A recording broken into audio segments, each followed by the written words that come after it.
We got aliens. We've got aliens. We've got aliens. I didn't think it would happen this early. Some people in the comments said it would, but yes, we have aliens. This is dope. Hello and welcome back to the couch. We saved you a seat. My name is Luke and today we're reviewing and reacting to Chapter 6 of Project Hail Mary. I'm loving this book. This is a phenomenal chapter. If you want to read along with me, go to the description. There's a link to Amazon. Go ahead and purchase it. It'll help out the channel. But let's dive into this because this was a massive chapter. 3 or 4 really important things happened, with the last one being massive. Okay, so Ryland comes to after this flashback and he realizes it's a one-way trip, right? And he then realizes, I gotta be brave. I gotta win here. You know, I gotta make this. And so he starts small. He goes up to the ship's bridge and he starts looking through the computer screens to kind of figure out what he can read from the different tools and the telemetry and whatnot. He also realizes that there's like a Petrova scope on it, so he can see the Petrova line, but he can't use it while the spin drive is going, which is the engine that they use the astrophage for fuel to use. Interesting.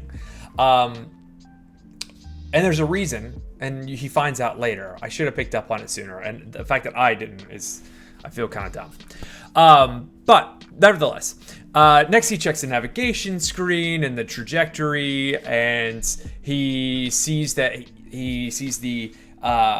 the ship relates to the rest of the planetary bodies as the ship begins to slow down towards Tau Ceti, TC, I've been calling it.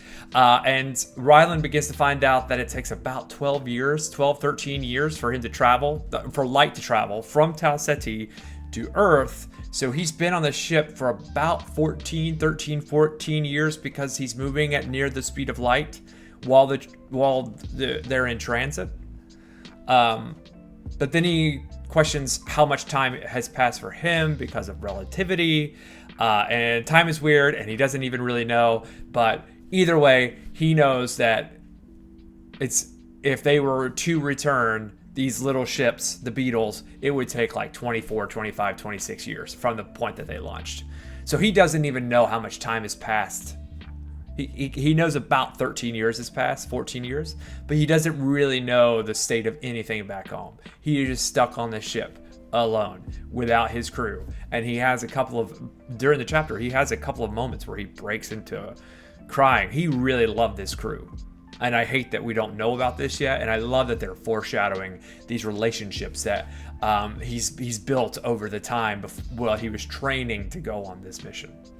And you find out a little bit more about that soon, because he also guesses that the ship is in orbit around Tau Ceti, around the same place that the Earth is in orbit around the sun, right? And so that's what his guess is. Sounds about right. So he has about 5 days of time before the ship's engines cut off, or the ship's engines, the spin drive stops, where he can turn on the Petrova scope. So he spends the rest of that time kind of learning what's going on. We then go to a flashback, and Ryland is on the Chinese aircraft carrier, and he's working with a team of 12 engineers. He's got these 2 Mongolian brothers who apparently are dope that he puts in charge because he's successfully finally replicated the astrophage. And so Strat calls him and says, hey, can you come down to the conference room? And she's sitting there with a bottle of scotch. And that moment is I know that moment. I think every kind of adult knows that moment. Like the person who has been the rock in your world, your leader, your whatever, the stable person, they're having a freak out moment. And you walk in and you're like, oh, this is a moment. I love this moment. I love this scene. It sets up in my head so beautifully. Like I can see Ryan Gosling and the actress they have playing Strat. I can see it in my head, this conversation in a conference room. And so I love that I saw the trailer first because I can really visualize what they're doing. Anyway, Strat shares that they're in the process of building the ship, but they have a couple of hiccups, and one of them is that the ship is small compared to the International Space Station, 125 cubic meters.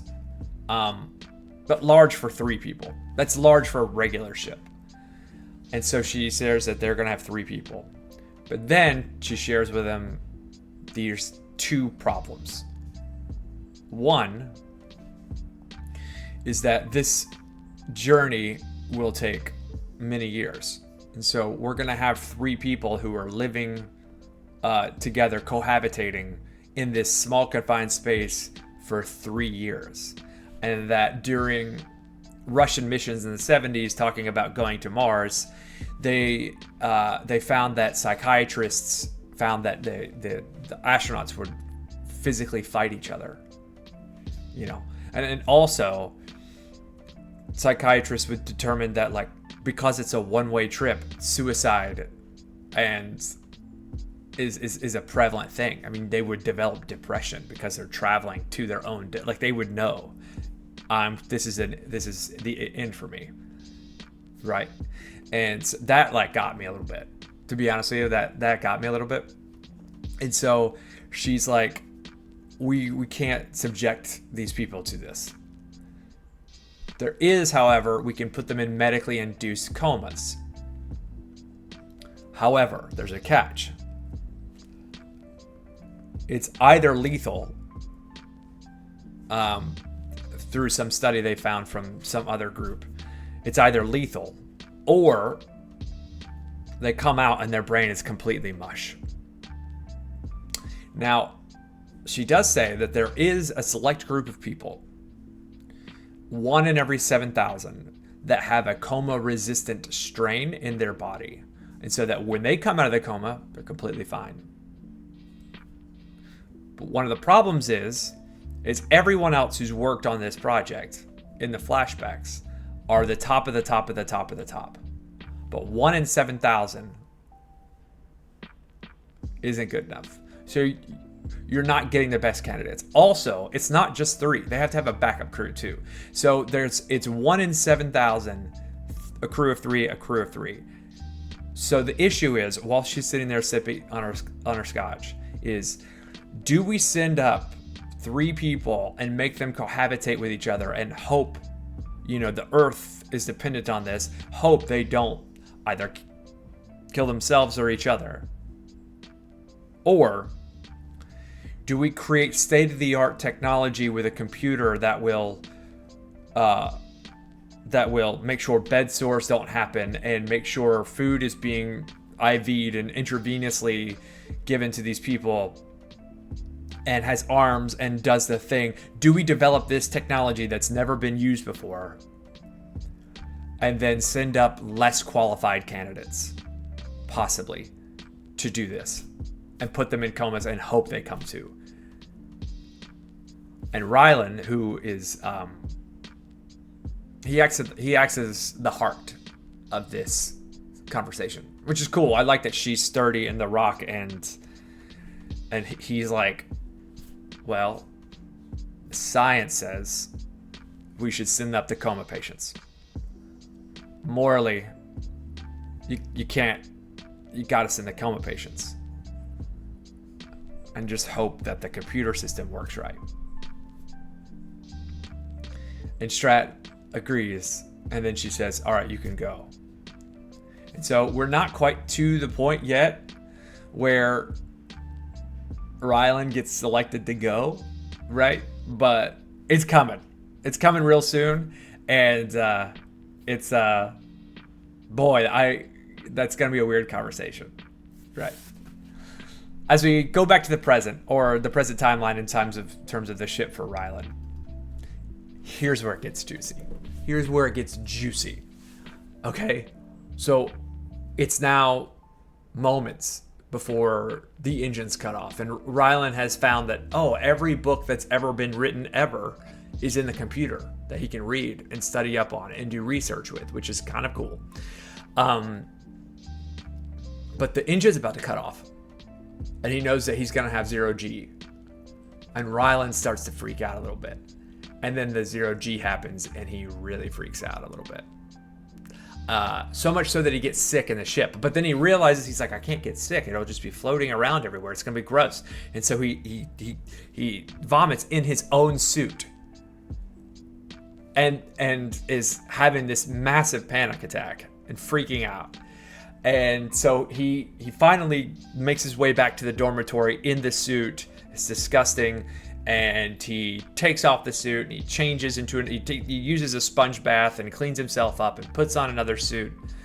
And he goes back to the ship's bridge because he can now turn the petroscope on. He also realizes that he can use the petroscope now, because if he was using it before, right, the back of the ship would just be light. It would be covering this very sensitive tool. It would just be bright, and so he couldn't use it anyway. Couldn't see anything because the back of the ship would be taking up the entire environment of the scope. So it makes sense. Anyway, so he turns the petroscope on, and he starts to angle it at the Tau Ceti, this star, and he looks at it and he's like, "Oh, there's the Petrova line. How interesting, right? It does have one. Great." And he starts to think about all the experiments he can do. But then he sees a flash on the screen, and he turns. Then he turns the ship, and he looks at the flash. He turns the scope and looks at the flash and looks at the flash, and it's now just a light. And he's like, "Oh, I can see this light or whatever." And then it kind of dissipates, and he's like, "Ah, that was weird. I'll remember that." And then he looks back at the Petrova line, like half of it's gone. Right? Where did it go? The petroscope can't pick it up. And then he looks back over, and there's a ship there, and not a human Earth ship, but like an alien spacecraft. And that's where we left off. So what a cool chapter. I imagine the next chapter is going to be a lot of Ryland freaking out. I don't know if he's going to make contact. I'd be interested to see if he does any EVA, and he goes out in space, which should be interesting because this dude just freaked out about zero G. But how are you going to communicate with him? The only thing that they have in common, I assume, because of the light from the petroscope, is that they use the same fuel, right? I imagine there's some camaraderie there. But yeah, this is such a great chapter. Hey, listen, this book is great. This book is great for those who are non-readers like myself. It's a good book. It's not a terrible read. There's a few words I've been like, oh, okay, I don't know what that word is, and I googled it, looked it up, educated myself a little bit, but it's good. It's tense. It's dramatic. Ryland's charismatic. He's kind of goofy. He's very thoughtful though, and all of the characters seem pretty cool. So I'm excited to jump into the next chapter and see how he's going to communicate with this alien life form, I guess, or alien's life form. We did see through the trailer for the movie that he does befriend him, but I'm excited to see what it looks like in the book. And to be frank with you, this book is 450 pages, give or take. That happened on 125. That happened in the first third of this book that he meets the alien. I can't imagine what else is happening. This is going to be so dope. Okay. If you stayed this long, thank you for staying this long. And if you like this comment, please make sure to like and subscribe. It really, really helps. And like I said, the book is in the description. Go and buy it. It's pretty good. It's pretty good. Also, apparently, the audiobook is good too. So I appreciate your time. And until next time, later, taters.